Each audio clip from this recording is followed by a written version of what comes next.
नमस्कार दोस्तों, आप सभी का स्वागत है आपके अपने YouTube channel Ashok Chawla education पर। दोस्तों, आज हम जिस वीडियो के बारे में चर्चा करने वाले हैं वो टॉपिक है जैसलमेर के बाटी। देखिए, इससे पहले हमने जो वीडियो देखा था उसमें बटनेर एवं जैसलमेर के बाटी से संबंधित पहले का वीडियो देखा था। उसमें क्या है, वो पार्ट 1 बनाया। देखिए, आपको अगर ये वीडियो समझना है तो इससे पहले वाला जो वीडियो है जिसमें बटनेर से संबंधित हमने बाटी वंश को देखा था, तो वो वीडियो देखना आपका बहुत ही ज़रूरी है, क्योंकि जो जैसलमेर के जो बाठी वंश है वह वहाँ से उनकी अगर नींव की बात करें या आधार की बात करें तो वो इनका जो वंश स्टार्ट हुआ था वो बटनेर से स्टार्ट हुआ था। तो बटनेर या हनुमानगढ़ से जो बाठी वंश थे वो ही बाद में यहाँ पे आए थे, जो कि राजधानी परिवर्तन करते करते जैसलमेर को अपनी राजधानी बनाई। वो जैसल ने बनाया था, तो जैसल बाठी ने यहाँ पे राजधानी बनाई, लेकिन प्रथम जो राजधानी बनाई थी वो है बटनेर को बनाई थी, जो कि भूपत भट्टी ने बनाई थी या भूपत बाठी ने बनाई थी। तो उसको आप देखना जरूर। उसके बाद देखिए, आज हम आगे बढ़ते हैं इसमें जैसलमेर के बाठियों से संबंधित। देखिए, इससे पहले हमने जो वीडियो बनाया था वो बटनेर से संबंधित ही हमने रोक दिया था। उसके बाद आज हम यहाँ पे स्पेशल जैसलमेर से कनेक्ट करते हुए आगे बढ़ेंगे। तो इसमें जो प्रथम जो शासक हुआ, जैसे कि मैंने कहा है कि जैसलमेर जो राजधानी बनाने वाला है वो जो शासक था वो था जैसल बाठी, जो कि यहाँ पे राजधानी बनाई। और इसके बाद ये बताया जाता है कि ये एक राजधानी थी वो स्थायी थी। इससे पहले जो राजधानियाँ बनी वो अस्थायी राजधानी थी, जिसमें बटनेर के बाद लोहद्रवा इत्यादि होते हुए यहाँ पे आ गई। और अंतिम रूप से जो राजधानी बनी वो थी जैसलमेर, जिसे जैसल बाठी ने बनाया है। तो ये बात आप इसे ध्यान रखिए, ये स्थायी राजधानी थी। कैसी थी? स्थायी राजधानी थी। इससे पहले राजधानियाँ बहुत परिवर्तनीय, लेकिन ये स्थायी राजधानी थी। अगर बात करें, देखिए जैसल बाठी है, उन्होंने यहाँ पे जैसलमेर की जो स्थापना की थी वो 12 जुलाई 1155 को की थी। तो यहाँ पे ध्यान रखना है, ये जैसलमेर की स्थापना यानी एक नगर बसाया था जैसलमेर, यानी अपनी राजधानी निर्मित करने के लिए वहाँ पे एक नगर बसाया। उस नगर की स्थापना की थी 1155 यानी 12 जुलाई 1155। तो ये विशेष तिथि है जो आपको याद रखनी है। उसके बाद देखिए, यहाँ पे अब जैसे एक नगर की स्थापना होगी तो नगर स्थापना के बाद वहाँ पे एक गढ़ भी होना चाहिए, दुर्ग भी होना चाहिए, जिसमें जो राज परिवार है वो रहा जाता है उसमें। तो वहाँ पे एक जैसलमेर दुर्ग बनाया। और ये दुर्ग का निर्माण बताया जाता है कि 1155 यानी जब जैसलमेर नगर की स्थापना की तभी से ही ये स्टार्ट कर दिया था दुर्ग का निर्माण होना। और बताते हैं 1188 में ये दुर्ग पूर्ण रूप से निर्मित हो चुका था। यानी इसका जो अगर बात करें तो जैसल बाठी ने इसका तो निर्माण स्टार्ट करवाया था और एंड करवाया था वो शालिवाहन नामक एक शासक था, जो बाठी शासक ही था। इन्होंने बाद में इसका अंतिम रूप दिया था। तो ये ध्यान रखना, जो इसका निर्माण स्टार्ट हुआ था वो तो किया था जैसल बाठी के समय 1155 में, और 1187 में जो इसका पूर्ण हुआ दुर्ग का संपूर्ण निर्माण जिसे हम कहते हैं वो हुआ शालिनवाह की। जो शालिनवाहन है उसके टाइम में ये दुर्ग का निर्माण कंप्लीट हुआ है। अब देखिए, इस दुर्ग को कुछ उपनामों से भी जाना जाता है। हालांकि जब हम दुर्ग के वीडियो स्थापत्य कला के अंतर्गत पढ़ेंगे, कि जब इस संस्कृति के अंतर पढ़ेंगे कि यहाँ पे जो दुर्ग है उसकी क्या क्या विशेषता है, किस प्रकार से ये दुर्ग है, इसमें क्या क्या विशेषता और कैसे क्या ये प्रसिद्ध है, तो वो सभी चीज़ें हम दुर्ग में स्पेशल तरीके से पढ़ेंगे। लेकिन यहाँ पे वंश के अकॉर्डिंग पढ़ते हुए थोड़ा बहुत इनका डिटेल लेते चलें, इसलिए मैं थोड़ा बहुत जानकारी आपको दे रहा हूँ। बाकी दुर्ग में हम इसको डिटेल से पढ़ने वाले हैं। तो देखिए, इसको नाम है, उपनाम आपको याद रखने के इसके बहुत ही ज़्यादा उपनाम देखने को मिलते हैं, जिसे स्वर्णगिरी कहा जाता है। स्वर्णगिरी पीले पत्थरों से निर्मित होने के कारण जब सूर्य की रोशनी इस पर पड़ती है तो ये पीले पत्थर ऐसे चमकते हैं जैसे सोने की तरह चमकते हो, इसलिए इसको स्वर्णगिरी भी कहा जाता है। उसके बाद सोनारगढ़ भी इसको कहा जाता है, जैसाणगढ़ भी इसे कहा जाता है। गोढ़हरा, ये गोढ़हरा नामक एक पहाड़ी पर निर्मित होने के कारण इसे गोढ़हरा गढ़ भी कहा जाता है। त्रिकुटगढ़ भी इसे कहा जाता है। ऐसा माना जाता है कि इस जो दुर्ग है इसको ऊपर से देखा जाता है तो ऐसा लगता है जैसे 3 कोनों में ये बटा हुआ है। इस प्रकार जैसे हम त्रिभुज आकृति देखते हैं तो उस प्रकार के कोने में बना होने के कारण इसे त्रिकुटांचल या फिर त्रिकुट पर्वत इसे या त्रिकुटगढ़ ही से कहते हैं। ये भी ध्यान है, त्रिकुटांचल भी इसे 3 त्रिकुट अंचल में बसा हुआ है, इसलिए इसे त्रिकुटांचल भी कहा जाता है। और इसे रेगिस्तान का गुलाब भी कहा जाता है, क्योंकि संपूर्ण तरीके से हम देखा जाए तो जो राजस्थान का पश्चिमी क्षेत्र है वो पूरा रेगिस्तानी क्षेत्र है। उस रेगिस्तान में एक दुर्ग का निर्माण होना ऐसा लगता है कि जैसे संपूर्ण रेगिस्तान में एक गुलाब खिला हो। तो उसी प्रकार इसको माना जाता है कि रेगिस्तान का गुलाब। और ऐसा भी माना जाता है इसे, जो जैसलमेर दुर्ग है, इसे गलियों का शहर भी कहा जाता है। हालांकि जब हम इसको डिटेल से पढ़ेंगे दुर्ग के अंतर्गत तब आपको पूरी जानकारी दी जाएगी कि इसमें गलियों का दुर्ग इसको क्यों कहा जाता है, किस प्रकार की इसमें गलियां हैं। मैप से भी अगर आप देखना चाहो तो कभी प्रयास करना, मैप में भी आप देखोगे ना तो यहाँ पे पूरे दुर्ग में आप देखोगे तो गलियां ही गलियां हैं। और इसे राजस्थान का सेकंड लिविंग फोर्ट भी कहते हैं। अगर फर्स्ट की बात करें तो फर्स्ट चित्तौड़गढ़ है। जब हम दुर्ग पढ़ेंगे तब ये बातें आपको इजीली आपको बहुत आसानी से समझ में आ जाएगी। इस दुर्ग को जून 2013 के अंतर्गत यूनेस्को अपने अंडर में ले लेता है, तो ये बात आपको पता होनी चाहिए। उसके बाद देखिए यहाँ पे एक शासक हुआ था विजयराज। क्या हुआ था? विजयराज, जो कि ये जैसलबाटी का ही भाई था, और इसको एक विशेष उपाधि दी जाती है, वो चुड़ाला के नाम से उपाधि दी गई है। तो ये इतनी सी बात आपको याद रखनी है। उसके बाद देखिए यहाँ के जो सबसे मेन जो हम पढ़ते हैं जैसलमेर को, जैसलमेर का इतिहास पढ़ते हैं, जैसलमेर का वंश हम पढ़ते हैं, बाठी वंश हम जब पढ़ते हैं तो सबसे इम्पोर्टेंट जैसलमेर में पढ़ने वाली बात है यहाँ पे प्रसिद्ध ढाई साके। क्या है? यहाँ के प्रसिद्ध ढाई साके इम्पोर्टेंट है, जो कि एग्जाम में सीधा सीधा टारगेट करता है यहाँ के ढाई साकों से संबंधित। देखिए अगर इसमें हम डिटेल से बात करेंगे तो ये चीज़ें आपके सामने प्रस्तुत होगी कि किस प्रकार से यहाँ पे ढाई साके हुए, कब और किसके शासनकाल में हुए। अब देखिए आगे रावल जैतसी, ये इसके बाद शासक हुआ था जो कि रावल जैतसी या रावल जैत सिंह भी इसको कहा। ये भी ध्यान रखना यहाँ की शाखा के साथ साथ रावल और भी कहीं के शासक रावल लगाते थे, तो आपको पता होना चाहिए कि वो मेवाड़ के जो शासक हुए हैं गुहिल वंश के शासक, वो भी अपने आगे नाम के आगे रावल लगाते थे, तो ये बात आपको पता होनी चाहिए। उसके बाद वहाँ के शासक जब सिसोदिया लगाने लग गए थे, जब सिसोदिया राजवंश हुआ था तब वहाँ पे राणा लगाने लग गए थे, जैसे महाराणा प्रताप, महाराणा कुंभा, महाराणा सांगा। तो यहाँ पे भी वहाँ के शासक तो रावल लगाते थे, उसके साथ साथ यहाँ के शासक भी रावल अपने नाम पर लगाते थे, तो ये बात विशेष ध्यान रखिए। देखिए यहाँ पे जब शासक हुआ था, जब रावल जैत सिंह या रावल जैत सिंह, तो उस समय यहाँ दिल्ली के शासक भी हुआ था, वहाँ पे था अलाउद्दीन खिलजी। ठीक है, जलालुद्दीन खिलजी का भतीजा भी था और वो वैसे उसका दामाद भी था, जो उसकी मृत्यु के बाद यानी खुद ही उसकी हत्या करने के बाद यहाँ पे दिल्ली का शासक बन जाता है अलाउद्दीन। इन्होंने अपने राज्य विस्तार की नीति आप पहले देखे होंगे, पुराने वीडियो आपने देखे हो तो आपको पता होगा। उसने 1301 में तो रणथंभौर का साका किया था, 1303 में उसने चित्तौड़गढ़ का साका करवाया, 1308 में उसने सिवाना बाड़मेर का साका करवाया और 1311 में उसने जालौर का साका करवाया। तो ये साके से आपसे प्रतीत हो रहा होगा कि आगे भी वो यही चाहता था कि अपने राज्य का विस्तार करे और नया साका करे। इसलिए यहाँ पे इसी प्रकरण में आप देख सकते हो इसने ये साके करते हुए आगे बढ़ता गया। तो इसी का प्रकरण देखते आपको लग रहा होगा कि इन्होंने फिर जैसलमेर पर ही आक्रमण किया साका करने के लिए और अपनी राज्य विस्तार की नीति अपनाने के लिए। तो यहाँ पे ऐसा बताते हैं कि 1308 के अंतर्गत, ध्यान रखना 1308 में तो सिवाना बाड़मेर में तो आक्रमण इसने करवाया था कमालुद्दीन गुरुग, जैसे हमने पढ़ा था। उसके बाद कमालुद्दीन गुरुग ने वहाँ पे दुर्ग को जीत लिया और जीतने के बाद वहाँ का नाम परिवर्तन भी किया गया था। बताइए आप कमेंट के माध्यम से उसका नाम क्या किया गया था, तो बताइए। उसके बाद देखिए यहाँ पे 1308 में यहाँ पे भी एक आक्रमण करवाया गया था, जो कि वहाँ जब दुर्ग जीत लिया था उसके बाद जब सिवाना का दुर्ग जीता था कमालुद्दीन गुरुग ने, तो यहाँ पे भी इसके बाद आक्रमण किया गया था। 1308 के आसपास ही बताया जाता है। 1308 में यहाँ पे कमालुद्दीन गुरुग ने आक्रमण किया, किसके समय में? रावल जैत सिंह या रावल जैतसी के समय। लेकिन 2-3 बार कमालुद्दीन गुरुग का आक्रमण हुआ, लेकिन कोई मतलब नहीं, क्योंकि जीत नहीं पा रहा था। उसके बाद ऐसा बताते हैं कमालुद्दीन गुरुग ने जब आक्रमण किया, जब वो नहीं जीत पा रहा था 1308 में, 2 से 3 बार उसने आक्रमण किया, नहीं जीत पा रहा था, तब वो क्या है, अलाउद्दीन एक नए जो अपने सेनापति है उसको भेजता है यहाँ पे उसके नेतृत्व में, जिसका नाम है मलिक कफूर या मलिक काफूर।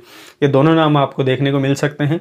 तो मलिक कपूर या मलिक काफूर नाम से एक व्यक्ति है जिसको भेजता है यहाँ पे, क्योंकि कमालुद्दीन 2-3 बार प्रयास से सफल नहीं हो पा रहा था, तब इसको भेजा गया। ये भी यहाँ पे सफल नहीं हुआ था। और इसके बाद दोबारा जब देखा गया कि अलाउद्दीन ये सोचा कि भाई अभी इसकी पार नहीं पड़ रही, तो वापस भेजते हैं कमालुद्दीन गुरुग को, क्योंकि इसने 1308 में भले ही 2-3 बार प्रयास किए हैं, लेकिन 1308 में इन्होंने जब वहाँ पे साका किया था, कहाँ पे, सिवाना में जब साका किया था, तो वहाँ पे भी अच्छी प्रदर्शन किया था, अच्छा विजय प्राप्त की थी। तो क्यों ना इस क्षेत्र का उसको ज़्यादा तजुर्बा है, तो एक बार और प्रयास करने के लिए भेजा जाए। तो कमालुद्दीन गुरुग को वापस भेजा गया अलाउद्दीन खिलजी के द्वारा। तब यहाँ पे रावल जैसी है जो मृत्यु हो जाती है इसकी पहले ही। तब यहाँ पे जो नया शासक बनता है मूलराज, और मूलराज जो फर्स्ट है, ये ध्यान रखना, मूलराज फर्स्ट है। और इसी के समय जो जैसलमेर का प्रथम साका होता है वो कब होता है, इसकी देखिए डेट आप विशेष ध्यान मत रखिए, 1312-13। हालांकि ये कंफर्म नहीं है, क्योंकि आज तक आपने जितने भी, अगर आपके टीचर्स से भी आप पढ़े हों तो आपको पता होगा कि इसकी कंफर्म डेट ना तो कोई फिक्स बताता है, ना ही एग्ज़ाम में ये पूछी जाती है। वो इसलिए नहीं पूछी जाती क्योंकि इसकी कंफर्म डेट आज तक किसी को नहीं पता है। अगर आपके एग्ज़ाम में देखने को भी अगर इसकी डेट मिल जाती है, हालांकि नहीं मिलेगी लेकिन मिल भी जाती है, तो वो ध्यान रखा, वो प्रश्न विवादित प्रश्न माना जाएगा क्योंकि इसकी फिक्स डेट अभी तक नहीं है। अनुमानित ही माना जाता है कि 1312-13 के आसपास ये साका हुआ था, जो कि जैसलमेर का प्रथम साका है। इसमें बताते हैं कि कमालुद्दीन गुरुग जब यहाँ पे आया था तो यहाँ पे रावल जैसी तो खत्म हो गया था, यानी मृत्यु हो गई थी। उसके बाद जो साका शासक बना था वो था मूलराज फर्स्ट। अब मूलराज फर्स्ट के समय कमालुद्दीन गुरुग ने यहाँ पे आक्रमण किया, और आक्रमण के बाद बताते हैं कि यहाँ पे पुरुषों ने तो केसरिया किया और महिलाओं ने जौहर किया था। तो ये संपूर्ण साका माना जाता है। और संपूर्ण साका, देखिए साका आपने पढ़ा हो तो आपको पता हो, साका उसे कहते हैं जिसमें जौहर भी हुआ हो और पुरुषों ने केसरिया भी किया। ये दोनों चीज़ें होती है तभी वो पूर्ण रूप से साका माना जाता है। तो ये ऐसा साका हो गया था। और ये चीज़ें जब आपको सुनने को, जब मैं बता रहा हूँ, तो ये स्टोरी आपको देखने को मिलेगी तारीख ए मासूमी। तारीख ए मासूमी एक ग्रंथ है जो कि फारसी है, फारसी ग्रंथ है। इसमें ये सारी चीज़ें आपको देखने को मिलेगी। तो कमालुद्दीन गुरुग यहाँ पे आक्रमण करने आया वो। तो ये हो गया पहला साका, जो कि किसके शासनकाल में हुआ? मूलराज फर्स्ट के समय में। उसके बाद देखिए, उसके बाद जो शासक बनता है वो दुर्जन साल या फिर दूदा, इसको शॉर्ट नाम में दूदा कहा जाता है। तो दुर्जन साल एवं दूदा। अब इसकी भी डेट देखिए, मैंने जैसे कहा कि इसकी प्रथम एंड सेकंड 2 साके होने, उसकी डेट फिक्स नहीं है, फिर भी अनुमानित मानते हैं कि 1352 या फिर 51 से 88 इसका बताते हैं। कई जगह मानते हैं कि इसका 51 से 70 के आसपास का शासनकाल रहा है। तो इसकी डेट पे फिक्स, मतलब ये आप टेंशन मत करो, छोड़ ही दो इस चीज़ को, क्योंकि ये आपको एग्जाम में देखने को नहीं मिलेगी। अगर मिलती भी है तो वो क्वेश्चन डिलीट होएगा 100%। तो 1352 के आसपास के मानते हैं शासनकाल के अकॉर्डिंग। तो ये सेकंड साका हुआ था, वो हुआ था दुर्जन साल या दूदा के समय। यहाँ पे दिल्ली का शासक था उस समय फिरोज शाह तुगलक। ये ध्यान रखना आप। तो ये दोनों ही प्रश्न जो है बनते हैं कि जैसलमेर का जो द्वितीय साका हुआ है, उस समय जैसलमेर का साका हुआ था, तब वहाँ के शासक कौन था? तो वहाँ पे दूदा या फिर दुर्जन साल है। और उस समय जब द्वितीय साका जैसलमेर का हुआ तब दिल्ली का शासक कौन था? तो वो था फिरोज शाह तुगलक। बस इतनी सी बात आपको याद रखनी है। यहाँ पे भी फिरोज शाह तुगलक का आक्रमण होता है। तो यहाँ पे पूर्ण रूप से साका होता है, पुरुषों द्वारा केसरिया किया जाता है और महिलाओं द्वारा यहाँ पर जौहर किया जाता है। तो ये दूसरा साका हुआ था वो दुर्जन साल या दूदा के समय हुआ है। अब बात करते हैं, देखिए तीसरा जो साका है वो बहुत ही ज़्यादा इंपॉर्टेंट है, एग्जाम की दृष्टि से भी बहुत इंपॉर्टेंट है। तीसरा साका हुआ है वो रावल लूणकरण के समय हुआ है। और यहाँ पे जो तीसरा साका हुआ है वो अर्ध साका हुआ है। ये सबसे इंपॉर्टेंट है। और यहाँ की डेट भी आपको याद रखनी है क्योंकि ये डेट फिक्स है कि 1350 के अंतर्गत ये साका हुआ है, जिसे अर्ध साका। अब इसको अर्ध साका क्यों कहा जाता है? तो देखिए इसके पीछे स्टोरी है। एक अमीर अली खान नाम का एक शासक था जो कि कंधार शासक था। अब ऐसा बताते हैं इसमें जो तीसरा अर्ध साका हुआ है उसमें ऐसे बताते हैं कि यहाँ पे जो तीसरा अर्ध साका हुआ है वो है अमीर अली खां के, जो कि कंधार शासक है। कंधार के शासन में रहते समय इसके भाइयों ने इसको देश निकाला दे दिया और इसको अपमानित करके यहाँ से भेज दिया। कहाँ से? कंधार से भेज दिया। वहाँ पे कंधार से जब आया तो पाकिस्तान होते हुए प्रवेश किसमें? जैसलमेर में कर गया। तो वो जैसलमेर में जब प्रवेश करता है तो सबसे पहले जैसलमेर के शासक रावल लूणकरण के पास आता है और उससे क्षमा याचना करके उसके शरण में आता है।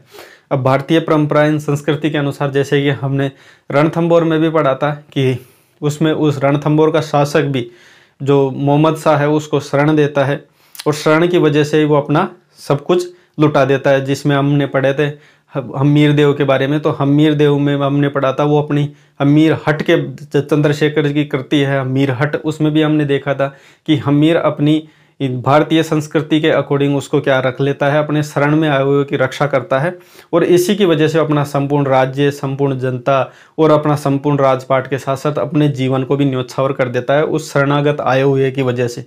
तो उस समय मोहम्मद शाह था, यहाँ पे अमीर अली खां, तो ये था जो शरण में आया था। भारतीय परंपरा के अकॉर्डिंग यहाँ पे जो शासक था लूणकरण, उसको शरण दे दिए। शरण के आए हुए कि बोला कि ठीक है मैं तुम्हारे को यहाँ पे शरण देता हूँ और तू मेरे मित्र के समान है, भाई के समान है और तू यहाँ रह सकता है। अगर तेरे को युद्ध भी करना है अपने कंधार शासकों के भाइयों के साथ तो वो भी हम कर सकते हैं, हम पूर्ण रूप से आपके सपोर्ट में रहेंगे। तो इस प्रकार की ये कह देता है, तो ये दोनों में अच्छी मित्रता हो जाती है।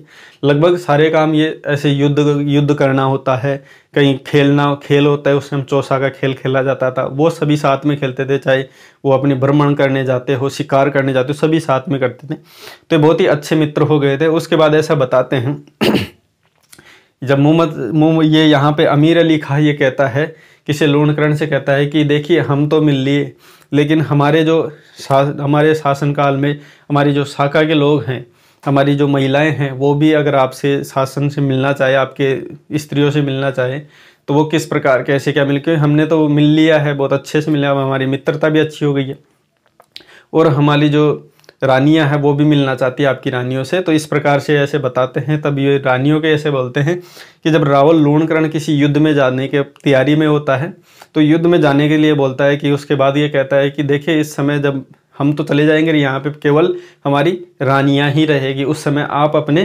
कंधार से अपनी रानियों को बुला लीजिए, और उस समय जब यहाँ पे दोनों रानियां आपस में मिल लेगी तो हम तो ऐसे बाहर जाएंगे। तो उस प्रकार के ऐसे डिसाइड करते हैं, जिस समय सभी रानियां महल में होती है और बाकी सभी पुरुष वहाँ पे नहीं रहते सिवाय गेटमैन के। तो गेटमैन तो रहेंगे ही, वो तो पुरुष ही है। तो वहाँ पे जो ये शासक है, ये सभी बाहर, पुरुष मंडली जितनी भी है सब बाहर हो जाती है, और यहाँ पे महिलाओं के रूप में ऐसे बताते हैं कि इसको जब अमीर अली खां अपनी महिलाओं को यानी रानियों को यहाँ पे मिलने के लिए बुलाता है जैसलमेर की रानियों से, तब उनके मन में ऐसा लालच आ जाते हैं। कई बार ये बताते हैं कि वहाँ के जो शासक थे वो बोले कि जब आप मिलने ही बुला रहे हो तो क्यों ना, जब वहाँ पे केवल महिलाएं हैं जैसलमेर में, तो क्यों ना हम आक्रमण करके जीत ही ले। अब इतनी बात सुन के इसको भी लालच आ जाता है, और ऐसा बताते हैं वहाँ पालकियों में, जो पालकियाँ लेके आते हैं ना महिलाओं को, जब पहले भी ऐसे बताते, पहले के ज़माने में जब रानियाँ एक स्थान से दूसरे स्थान पर जाती हैं तो उनको पालकियों में ले जाया जाता है, मतलब एक तरीके से उनके एक बॉक्स टाइप होता है जिसमें बैठा के उसको ले जाया जाता है। तो इसी प्रकार उस पालकियों के अंदर अट्ठे खट्टे पुरुष जो योद्धा थे उनको बैठाया गया, 2-2 3-3 और 4-4 जो उनको लेके आने वाले थे वो थे। तो इस प्रकार बहुत ही ज़्यादा संख्या में वहाँ पे पालकियों में जो सैनिक आए हुए थे वहाँ के कंधार के, वो आ गए थे। और यहाँ पे ऐसे बताते हैं कि यहाँ पे जितने भी पुरुष थे, मतलब गेटमैन वगैरह इत्यादि, द्वारपाल हम कह सकते हैं, उन सभी को मार दिया। और वहाँ पे ऐसे बताते हैं कि जब लूणकरण है इसको ये बात पता चलती है तो वो अचानक से आता है, क्योंकि ये तो वो कहते हैं ना दुश्मन वाला आक्रमण तो था नहीं, ये तो आंतरिक आक्रमण था जिसका इनको बिल्कुल भी पता नहीं था। तो जब ये इनको पता चलता है तो ऐसे बताते हैं कि लूणकरण की तो वहाँ पे मृत्यु होगी, जिससे हम केसरिया कहते हैं, क्योंकि अचानक तो, और जो इसको अर्धशाखा कहा जाता है वो इसलिए कहा जाता है क्योंकि महिलाओं को तो ये पता नहीं था, क्योंकि पहले ऐसा होता था, जब पहले युद्ध होता था तो सब कुछ पहले से पूर्व निर्धारित होता था।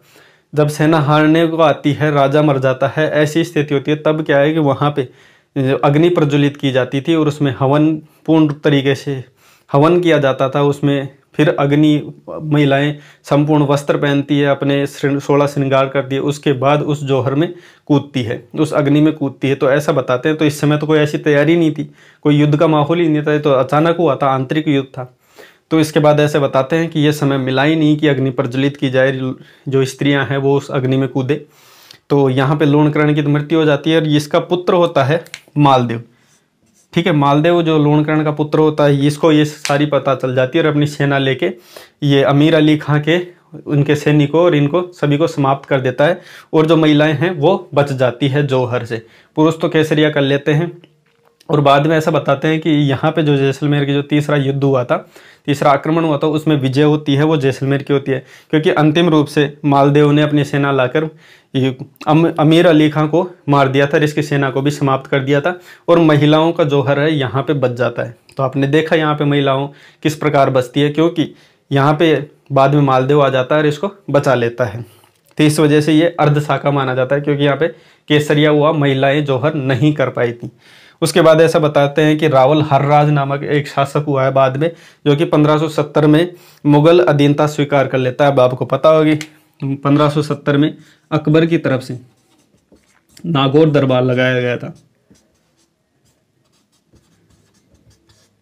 1570 में नागौर दरबार लगाया था अजमेर में, नागौर में, अकबर के द्वारा। तो वहाँ पे रावल हर्राज जैसलमेर की शाखा से, जैसलमेर की जो शाखा थी भाटी शासक, उसमें से रावल हर्राज वहाँ पे जाके अधीनता स्वीकार कर लेता है। तो यहाँ पे अधीनता मुगलों की स्वीकार कर लेता है। उसके बाद देखिए कुछ शासक हुए जो ज़्यादातर इंपॉर्टेंट नहीं है, एग्जाम की दृष्टि से भी इतना पूछा नहीं जाता। तो एक बात आप इतना से ध्यान रखो, सन 1818 में ऐसा बताते हैं कि सन 1818 में अंग्रेजों से संधि कर ली गई थी मूलराज सेकंड के द्वारा। तो इतनी सी बात आप याद रखें, सन 1818 में बाद में अंग्रेजों से संधि कर ली थी मूलराज सेकंड के द्वारा। ध्यान रखना, मूलराज फर्स्ट था, उसके सामने तो प्रथम शाखा हुआ था, लेकिन जो सेकंड था मूलराज सेकंड, उसके समय सन 1818 में अंग्रेजों के साथ संधि कर ली थी। और इसके बाद एक शासक यहाँ पे और हुआ है जो कि महत्वपूर्ण शासक है, क्योंकि उसमें कुछ तथ्य हैं जो कि एग्जाम की दृष्टि से इंपॉर्टेंट है, तो उसको भी देख लेते हैं। देखिए वो शासक था जवाहर सिंह। कौन था? जवाहर सिंह। देखिए ये शासक था, इसको आधुनिक जैसलमेर का निर्माता कहा जाता है। जैसलमेर का निर्माता, इसको आधुनिक जैसलमेर का निर्माता कहा जाता है। और ऐसा बताते हैं कि ये जो सागरमल गोपा था, उनको यहाँ पे देश निकाला, यानी यहाँ पे जैसलमेर से उनको प्रवेश वर्जित कर दिया था इन्होंने। और ऐसा बताते हैं कि उनकी जो मृत्यु है उसका कारण भी यही बताते हैं, क्योंकि इन्होंने जैसलमेर में अंतर्गत ही उनको जेल में रहते हुए उनका जिंदा जलाकर मार दिया था। तो ऐसा बताते हैं। उसके बाद देखिए यहाँ पे जो जैसलमेर के जितने शासक थे, बाटी शासक, वो आज यहाँ पे कंप्लीट होते हैं। और जैसलमेर के ऊपर सागरमल गोपा ने एक पुस्तक भी लिखी थी, जैसलमेर का गुंडा राज करके। तो ठीक है, ये थी आज का वीडियो जिसमें आपने संपूर्ण जैसलमेर के जितने भी शासक थे एग्जाम की दृष्टि से वो सभी हमने देख लिए हैं। बाकी देखिए दुर्गों के बारे में है जो कि मोस्टली थोड़ी बहुत जानकारी मैं आपके सामने रखा हूँ, बाकी ज़्यादातर डिटेल्स हम दुर्गों के समय ही आपको देंगे, तो वो वहाँ पे हम पढ़ेंगे तो ज़्यादा रोचक लगेगा। तो अभी तो वंश की बात कर रहे हैं, यहाँ के इतिहास की बात कर रहे हैं, तो वो इतना ही है। तो दोस्तों मिलते हैं नेक्स्ट वीडियो में, अभी के लिए इतना ही। वीडियो देखने के लिए आपका बहुत बहुत धन्यवाद।